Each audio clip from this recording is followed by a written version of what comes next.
Hey, aloha everyone. Michelle Melendez with blossominnerwellness.com, standtogetherhawaii.com, and this is also on the Voice of Kona radio show, and that is 100.5 FM.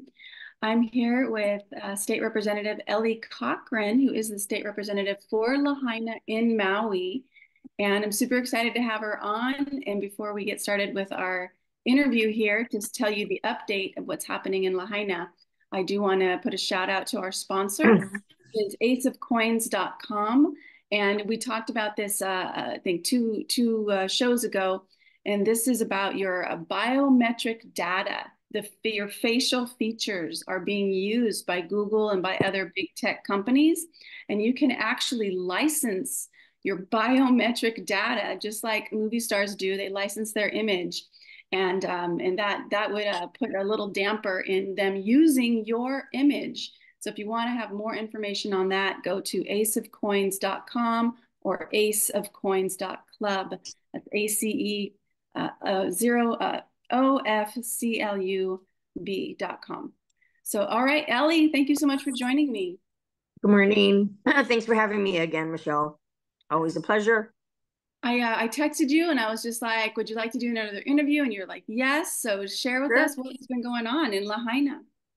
Well, I'm technically back to work on Oahu for the legislative session, which starts in January, goes through May. So, unfortunately, in a sense, I'm here on this island 5 days a week, and then go home for a couple days and fly right back.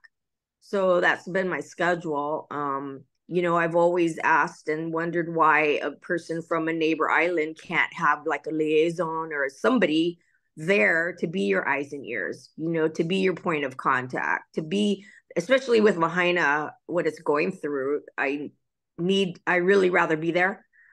So unfortunately, the system is what it is. So yeah, trying to just be up to speed via press releases and just word of mouth, people trying to clue me in. Lahaina strong. It's just however I can do it long distance, the best I Yeah. can. Yeah. Yeah, absolutely. So I'm curious about these the laws that were suspended, especially the Sunshine Law, because the governor did suspend 7 laws prior to 22 days prior to the fire, and one of them was the Sunshine Law, which is where they have their government cannot have meetings without the public knowing about it and being able to give testimony. That was suspended 22 days before. Is that still, are they still having meetings without public knowledge? Is that still going on? Do you know? That always has been and always will be. The state doesn't oppose sunshine law upon them anyways, so that doesn't matter for them, for the state, for us. So there is no such thing as a sunshine law for the state. They impose it on everybody else but the state. So yeah, of course it's still going on. It'll always keep going on, and I don't like that process. Yeah. So yeah, there's I think one bill going through the ledge right now. I don't know. It's probably not going to move anywhere, and it's probably going to die because you're kind of trying to hold people accountable, and that's not quite what they want. These closed door meetings, sidebar meetings, whatever it is, seems to benefit a certain few, and those certain few like it that way. So, And what is this bill about? What's the number? What's the bill about?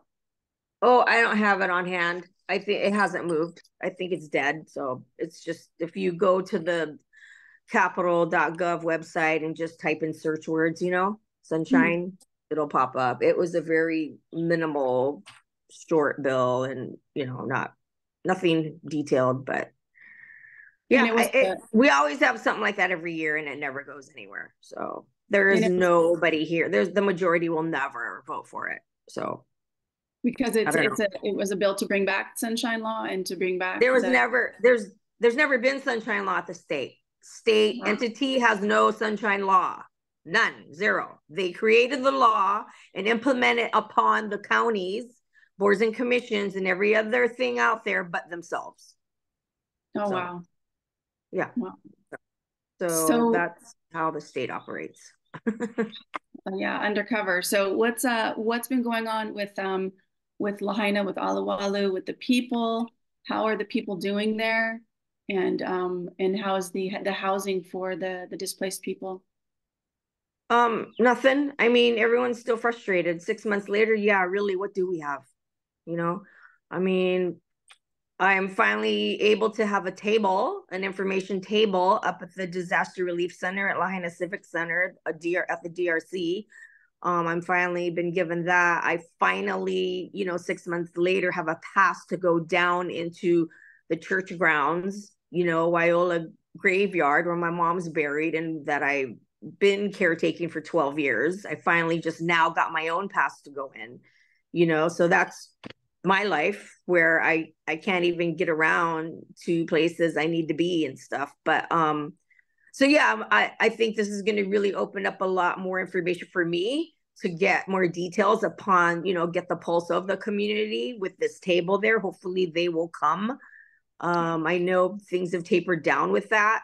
I went there once in the early days and the line was just like 4 hours long. It was ridiculous. But that was the only place people could try and go get information, try and get help for something. And, so now I can finally have a table and I want to, collect data from people, and also give information and just see where people are at. I think it is a case by case. I have to find out exactly what family wants to do what. Here's your lot. What do you want to do with it? You want to move back? You want to sell it? What's your insurance doing? How much is for debris removal? I mean, there's so many questions in order to address each land, each lot, because that's what people want. Majority want to get back to their home, right? Yeah. I mean, that's where they want to rebuild their home. Never mind a tent in the middle of a field or a hotel or a TVR. That's not their home. Yeah. So the land that they came from, whether it's just a foundation and ash, that's still their home, that land. So that's my thought process, is to figure out who wants to do what, where, and then guide them down the path, permitting, whatever needs to happen. So I'm gonna, I have the list of every destroyed property in Lahaina. It's like 22 pages back to back, really, fine print. But that's the entire list of all the properties. So I'm going to work my way down that list, and see what I find, see what people have to say. Oh, that's really, I mean, that at least is something to support the locals. I heard that there's something going on with the government using eminent domain. Have you heard anything like that with any other properties? I haven't heard about properties. I know one of the properties for the debris, they were thinking of eminent domain for that site because Olawalu supposedly is just a temporary, right? There still needs to be a permanent site. So that, but other than that, yeah, I don't know. A lot of people are thinking, you do that, they're gonna sue. That's not gonna just, people aren't gonna take it lightly. People are claiming it's a takings, which every day when we're doing the community plans and countywide community plans and stuff like that, when we wanted to put like, a piece of urban area that should be, park, open space, or agriculture, people would go do it and we're going to sue you for a takings lawsuit. So that'll come. But so I don't know. I mean, there's certain places, like the landfill lot should be eminent domain, I believe. So it can be a permanent site. But yeah, I'm not really sure what all the eminent domain discussion is. Again, I'm not at any of those tables in decision making. That's probably what Council Member Tamara Paulton could answer, or the mayor's office themselves. So again, I'm not in the loop on any of that still. Okay. Why is that? Why aren't you on those? I don't know. I have no idea. They've never wanted me to be there, so I'm in the process of just sending official, I guess, questions from my letterhead to ask the pointed questions and get hopefully an official answer back, and if they don't answer, then for me that's an answer, and then people need to know that I asked for answers and I didn't get it, because it happens all the time. It happens at the state level right now. And it's like, why can't I get an answer? Or why aren't you addressing it? Or stuff like that. And it's very frustrating. Yeah. So because I'm an outlier, because I'm a wild card, because I'm an outcast, I don't know what they think I am. But I think with what I know I am is an open, transparent person who does my job. And that's what they don't like. Hence, no sunshine law. Yeah, Right. that actually breaks my heart because I'm like, oh my gosh, like this is so much, I know that, and I actually say that Hawaii is run by the mafia. Scott, that's kind of my tag. It is But corrupt, right? Aren't we deemed the most corrupt state in the nation? And yeah, there was some report, I don't know, somebody said that, which yeah, I see it because I'm in it. what do you think could happen to move us toward more transparency and to move us more toward like the freedom that we thought we were in? Because way back in the day, I thought this was a free country, and I thought the Yeah, Constitution mattered, and it yeah, really doesn't matter. It really they've shown that well the governor himself has violated so many amendments on articles of the Constitution, both of Hawaii Constitution and U.S. And we've actually sent many people, including myself, have sent affidavits to him, affidavits of truth, showing that you have violated your oath of office, you perjured your oath of office and violated these constitutional amendments. And we will be taking that as far as we can possibly take it. But is there anything else do you think that the people can do around this? Because this is like a dictatorship. Like the yeah, governors. very much. You took the words out of my mouth. I've been saying it's not a democracy, it's a dictatorship. Mhm. And so I've always said it's the power of the people, right? It's the power of the vote, it's the power of each individual. You have the right to go and get a meeting in the governor's office, whoever's office, and they're there for us. We are your servants. We are publicly elected. Our salaries are taxpayer dollars. Everything we do is paid by taxpayers. So that's Mhm. who we should be held accountable to and who we should be beholden to, and not the right corporation, Yeah. whatever. The people who majority of the elected officials are funded by, hence why they are beholden to them and the decisions are what they are. So that's really as simple as it gets. And the change is going to be from us and from within. People need to come in and change it from inside, because screaming and jumping outside the walls and the windows and the chain link fence is not going to do anything, as you see. Yeah. And it's just not going to change. So it's the people who have to just get in. And I'll tell you, if I can do it, anybody can do it, truly. If you have a heart and passion, you will be successful. I mean, but we have to band together and create a majority of that. When the county council was once one term, an aloha aina, full aloha aina sort of majority, it did well. And so yeah, I would like to see that on the state level and all the other levels of government, really. But For again, people, not going for to people happen who overnight. Yeah. For people who don't know what aloha aina, what is what can you explain that for people who don't understand what that means? Well, it's people who have aloha for the land, the For the land. culture, the people, the environment, all the good things that we all love. And and that's what a person, that group, that party, whatever it was, were based on that, right? That was our philosophy. That was our platform. And I mean, it's always been my platform. So that's the So do you type think of people we want in office. there are fair elections that could get good people into office? I mean, the elections are what they are. I think there's just not enough people stepping up to get in to be elected. It's just like the same old, same old. It's the same names, it's the same faces, and people, it is name recognition. A lot of times people don't even know what the person's done or not done. They just recognize the name and they'll just check that box again. Yeah, Happens that's all the time. I mean, you're a Hawaiian, you see a Hawaiian name, you're gonna vote for the Hawaiian. Japanese gonna vote for Japanese. I mean, I've been told that's how people vote. They don't even know who they are, but oh, it's a Hawaiian name, it's like, oh, it's a Japanese name, gotta be good, they're Japanese. So I mean, my mom told me that how she votes, and I'm like, oh no.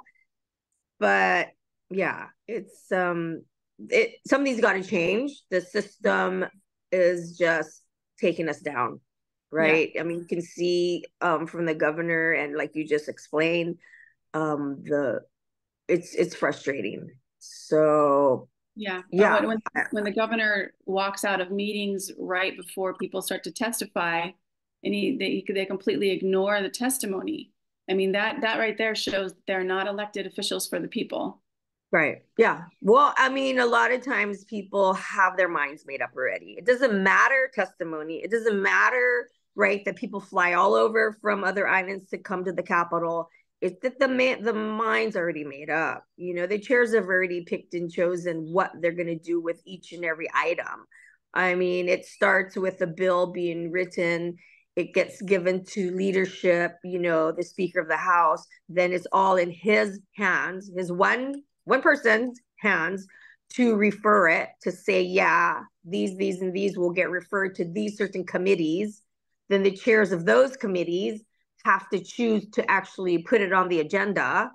Then it goes on the agenda, that one person. Then it goes on the agenda. And then basically, you know, because all the information and testimony that comes from the outside, the public, goes straight to only the chair, and the vice chair too, because they, you know, some of the chairs want the testimonies printed and put in binders and labeled and what have you. So two people now have all the information needed to make the proper decision, but that information typically isn't released till an hour before the committee hearing. So how is any other Oh my member in goodness. that group going to be able to even understand what the hell is being talked about? Yeah. What's the best decision to make? How are you going to scan, for example, my last hearing had 360 pages. How are you going to scan all that in an hour to sit there at a meeting that lasts maybe, you know, I mean, sometimes they're only like 10, 15 minutes to be able Oh my goodness. to get Oh a my. grip on what the hell's, that's why it's already predetermined. Only once in a while, maybe a testimony might sway something to go, oh, we're going to defer this. Oh, we're, you know, very once in a while, but majority what I see is that it's already predetermined. I'm not saying just forget it, don't bother, but it's just that by design, it's a very difficult process to keep track of. It's a difficult process for the community to be involved, and it's done by design on purpose. It is. So it's nobody's fault. It's nobody's incompetence. It's just the way it's set up on purpose is how I feel and how I see it. Yeah. So our answer as people, because I'm always like, what can we do? What can we do? Is to run for office and get in. And this is that year to do that. Yeah, yeah, it's campaign season for sure. Yeah.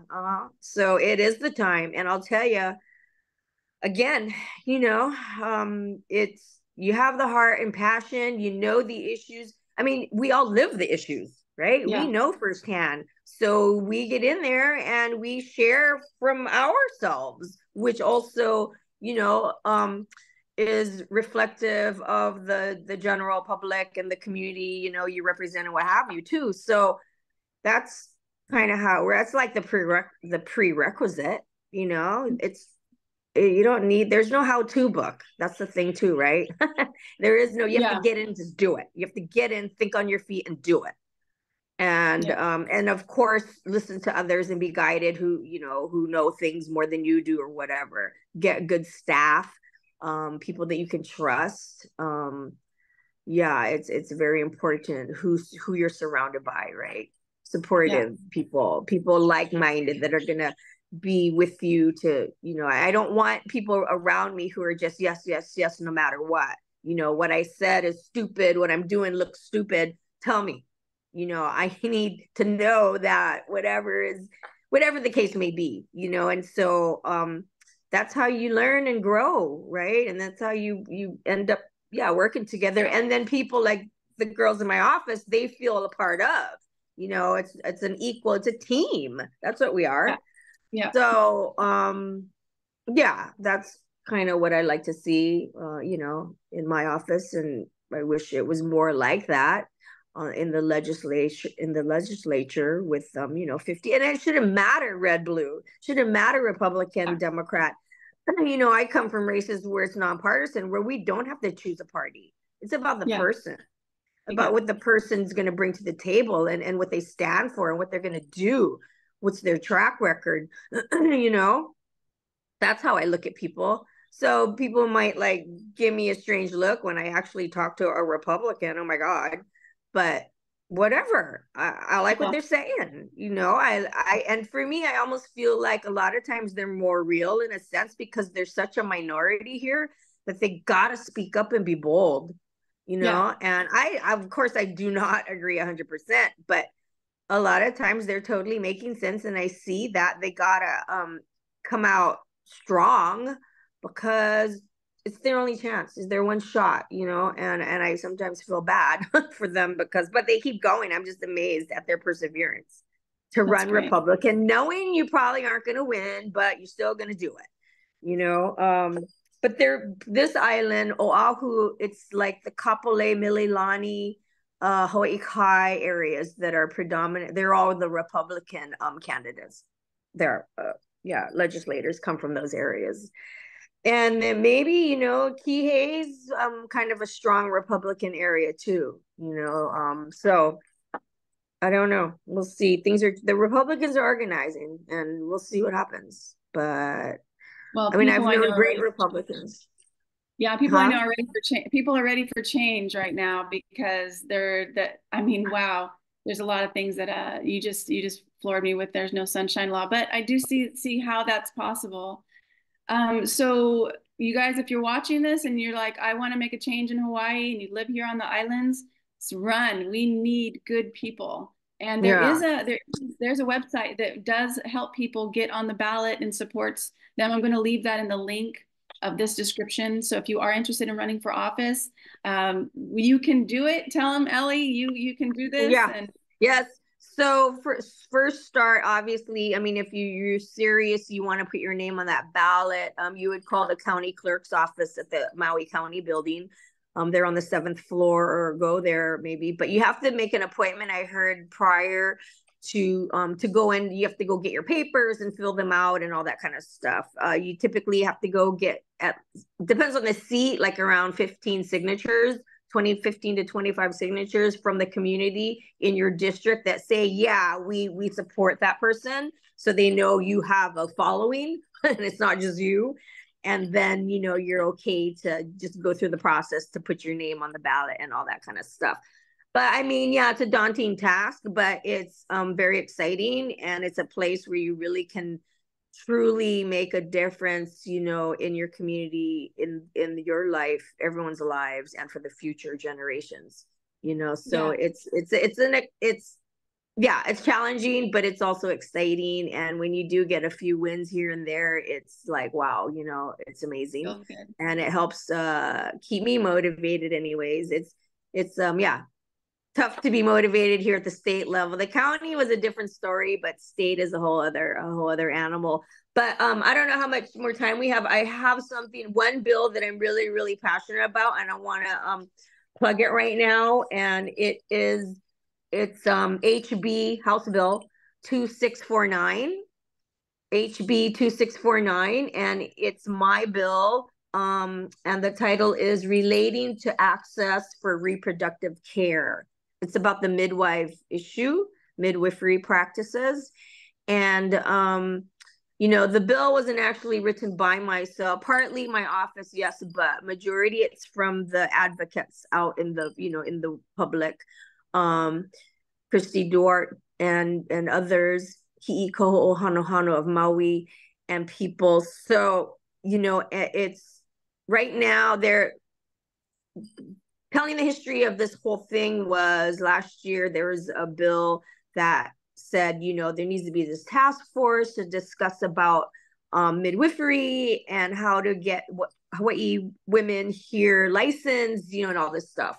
Well, that task force was on for about 3 years. In that time, COVID had kicked in. Basically, the naysayers to midwifery practices were really you know, roadblocking the efforts forward, this and that. So then there was a sunset date, so during that task force discussion, these midwives and others were midwives, doulas, lactation consultants, and people like that were exempt from having, you know, these licenses and stuff during that time. But it ended. That sunset date ended last year in June 31st. So July 1st, all these women, we're talking traditional practicing midwives, or birth attendants, they're calling them, doulas, lactation consultants, even a grandmother or someone in your family who's giving a birthing mother advice, they're deemed a criminal now. They're considered illegal. Yeah. And so this bill is hoping to rectify that and like change the definition. I mean, simply all this legislature could do was just extend that expiration date. You know what I mean? But they just don't see it that way. They kept saying, no, these group of people are legal. And there's an attorney general's letter that came out and that states clearly they are illegal right now as we speak, criminalized for just saying, like, a grandmother to the granddaughter giving advice. That's illegal. She's a criminal now. It's a misdemeanor and she could get fined $1,000 a day. So it's like, what is wrong with this picture and why is it so controversial and heated and all that? Every other place in the world, you know, utilizes midwives. They work in conjunction with, it's a benefit to the hospital, to the doctors who are already overworked and can't even get to everything. And so one of my volunteers in my office is a nurse. And so she's like, why is this, Ellie? I go, so she gave me a lot of talking points and things. And she works for OBGYNs. And she goes, half the time, you know, a doctor's only called in when the baby's crowning. And half the time they don't even make it on time. And the nurse does the birthing, not even the doctor. So, you know, yeah, it's, so anyways, this 2649 got referred to health and CPC, consumer, whatever, CPC, what the heck is that?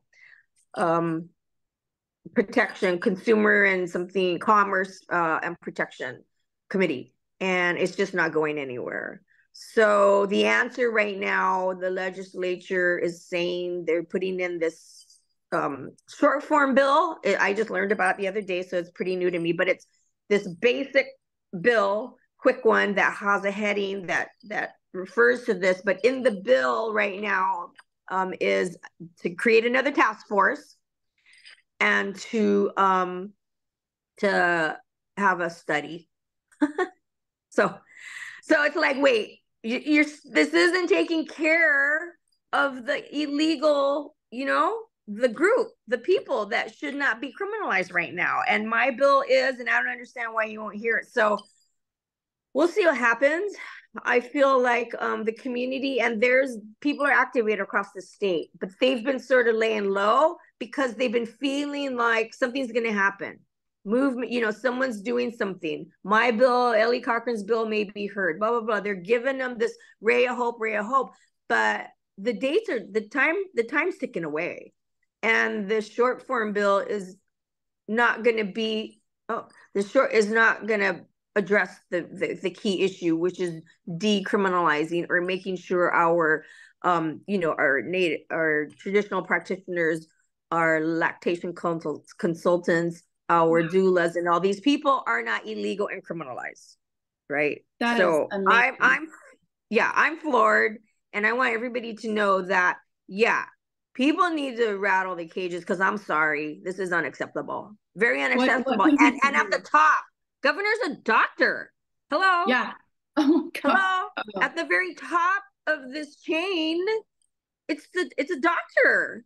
And how is it that we have one of the highest mortality? We do have the highest mortality rates, maternal mortality rates in the nation. Okay. Oh, and all our rural communities, that's even Lanai, right? You're going to give birth on Lanai, you got an option of a plane or a boat. You better pre-plan ahead, because, right? Or have a midwife or somebody on the island to help you. Molokai Itu Hana, 56 one-lane bridges, 616 turns. You got to get to the hospital.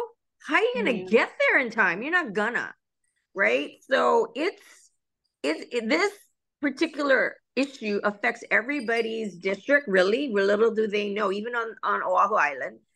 And it can be a something, it may reflect their campaigns. It may, sway a campaign. So I'll tell you, this is something the UN has even said that this is like human rights violations. The Medicare, Medicaid already accepts midwifery as an insurance coverage. They cover that practice. What's so wrong with it?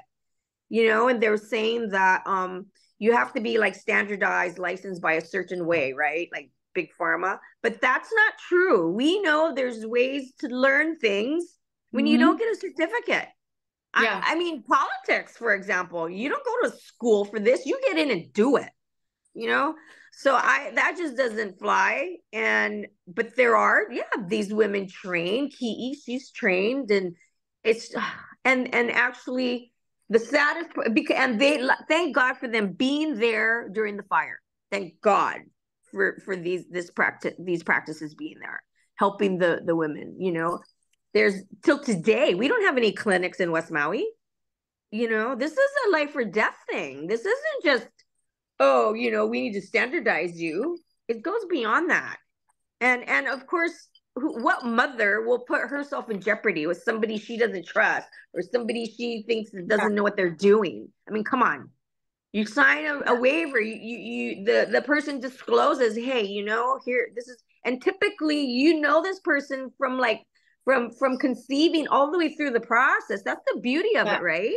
Not like you just make an appointment, walk in, see the doctor, walk out. This person is with you at your home, wherever, and just works with you the whole time. I mean, what a beautiful, relationship that is built through the whole process. So, I mean, I just don't see why people are just so anti, and it's ridiculous. To me, it's ridiculous. But it blew up. It seems like go ahead. It seems like people are just, it's like life, liberty, and the pursuit of happiness. People are like, this government forgets that that we have unalienable rights. Like, this is an unalienable right. You can't tell me who I can and can't use when I have having a baby inside of me coming out. I have a good friend actually here on Big Island who's a midwife, so I will actually reach out to her. But what can people do around this bill? Do they contact their legislative body or? I mean, I would contact the health. I would go to the legislature, your own district person, and ask, to share your thoughts and feelings of why to support such a thing. The main committees that it's stuck in, or the short form bill will be going through, is the health and homelessness committee, which is Della Bellotti. And then it's supposed to go, my bill is supposed to go to CPC, which is Mark Nakashima and Jackson Sayama. So but it just hasn't. And then it will end in finance committee, which is Kyle Yamashita, which is our Maui Upcountry representative. And last year there was another midwifery type bill thing that it's still alive technically, HB 955, but it died at the finance committee hearing, finance committee desk, so to speak, which is Kyle Yamashita. And what happened was, I don't know, because he didn't want to talk about it or face it. Literally, he would not meet any of the midwives. They camped out on the floor in the hallways in his office for a week to try and have a word with him. And it just blew into just ridiculous proportions, where the midwives with babies in their arms, one pregnant, I was like, you should just give birth right here, and with big toys, and sheriffs being called on them to arrest them if they didn't leave. I mean, it was just ridiculous. Last year was crazy what happened. And then, so I'm heading to this meeting in finance, and I just see all these people sitting on the ground. I'm like, what? I'm like, oh, hey, Ki'i. I knew some of the women. I'm like, what's going on? They're like, we just want to have a meeting. we just want to have a meeting with Kyle, and he's not opening the door. He won't even like poke his head out and say hi, bye, nothing. And so it How just can they do blew. that? Like, They how can they do can. that? Nobody, there's no law that says you gotta talk to your constituents, but it sure would be nice, right? It blew so out of proportion. And so this year I'm like, what can I do? Because what can I do? So this bill was created, and then it's just sitting there, and now it's like nobody wants to touch it or talk about it. They want to go this weird different route, and I'm like, none of it makes sense, people. So, the midwives and all these people are not going to be happy, and I don't blame them, and they're going to do what they need to do to just have their voice heard. And they should. At this point, you know what? I'm not going to be the one, hey, rally you and stuff, but they're ready to activate. They're waiting in the wings. They've been calm and stuff, but I think that it's time to just get activated because time's run out, and how dare anybody say that,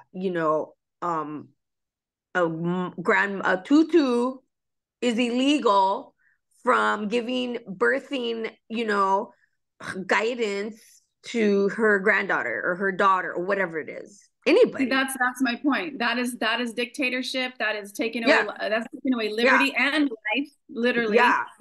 It's so the freedom, the right to choose, choice. You want to have birth in a hospital, fine. You want to birth at home, you want to birth in the water, whatever. That should be each individual's choice. Yeah.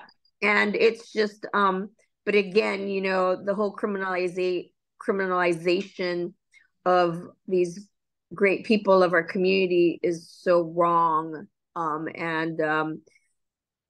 don't know. To me, this whole situation boggles me. It scares me that our government can do this to people. Yeah. It's just not right. It's not right. Yes, absolutely. It is not right. This is a dictatorship. We will be turning this around because the power of the people is here. And yes, please. So I just thank you so much for your time. Let's do a quick prayer. And is there anything else you want to share before you do that? I just, again, want to thank you. And really, I can't emphasize enough that we need to step up and we have to get involved because, again, we keep thinking with same people going to, do something different. They're not going to do something different. That is insanity. And so we got to get in and change it. So yeah, absolutely. Hope to see you in these rooms, in the building. And anybody else who is ready to step up for Hawaii, I'm gonna leave the link in the description. And I'm always here for to talk story and stuff. I'm more than happy to share my experiences and stuff. So I'm always here. So yeah. All right, let's do a quick prayer. Great Spirit, infinite intelligence of all things, we know that you are really running this show, and we are just so grateful for Representative Elle Cochran, for her courage and her bravery to stand up for what is true in her heart. And we just know that she's guided and she is protected, and that what she is here to move forward is moving forward through the light and love of you, Great Spirit. We know that all people their hearts are touched and lit up with making a difference here on the Hawaii Islands, that they step forward and run for these offices to make a change that is so, so needed here. We know that the light is shining on Lahaina, on Maui, on all of the Hawaii Islands, and that love and truth are here showing up. And every single day, we get closer and closer to the knowingness that aloha is here on the islands, and it is standing for all people here. And we know that these islands are free, and we get to watch as freedom and peace and harmony are returned to their rightful place here on the Aina. And we just know, Great Spirit, that is because of you and because of the inner strength of all people that are guided and are stepping forward in truth and in love and in the knowingness that we are free and that this is our truth. And we know that anybody who is not for freedom and not for the people are peaceably either removed from office or voluntarily stepping down. We just know that they are no longer in power. We get to watch as that unfolds, as these Hawaii Islands are coming back to the people, the power of the people, which is the first article in the Hawaii Constitution, which is political power rests in the people. And we know that that is true, Great Spirit. And we get to watch as that unfolds and that we move forward with unity together in love and in harmony and in peace. And we know it is so, Great Spirit. Thank you so much. And so it is. Mahalo so Harmony. much, Thank Ellie. you. Thank you so much. Yes. Again, thank you so much for reaching out. I'm always happy to share with you.